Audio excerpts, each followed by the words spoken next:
Welcome back. You're watching Market Pulse on UTVi. Well, FMCG major Dabur is acquiring the personal care business of CTL Group of South Africa. The estimated size of the buyout is over 10 crore rupees. In fact, we are being joined by Mr. Lalit Malik, who's the CFO at DaburIndia, to help us understand what this acquisition means. Mr. Malik, good to have you on the show. First and foremost, let's understand this acquisition from you. You've acquired CTL, which is a South African company. How does this add up to your South African portfolio?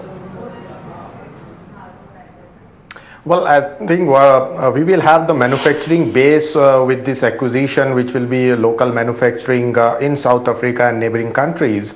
That will help us to provide the synergies with regard to the cost and the avoidance of exchange fluctuation, and obviously the timing factor, which currently we are supplying from Dubai, Egypt and US. So that will give us a better synergy. So the plan is to have the manufacturing base in South Africa, which will help us to expand the market in South Africa and the neighboring countries.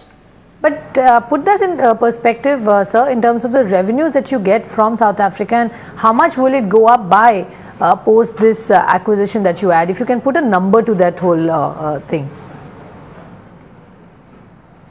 Well, I think I will not be able to provide the exact number, but what we can certainly say is that this will expand our base in local South African markets, which is expanding for us very fast, though the base is small currently, and we are expecting it to go by approximately 4 to 5 times in next 4 to 5 years. So that's the kind of opportunity we look at, and this acquisition will certainly help us in terms of expanding it at a faster pace. Sure. So 4 to 5 times in next 4 to 5 years is a tall target, pretty ambitious. So are you also suggesting that you will be open to more acquisitions in that space, in this region specifically?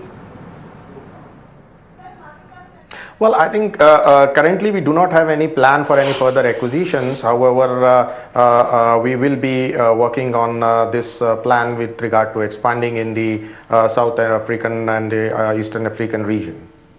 You spent in excess of 10 crore rupees for this. How much more investments will go on, sir, when you say you'll set up this as a, when you're expanding there, as you said, how much more money will be needed in that sense for this market?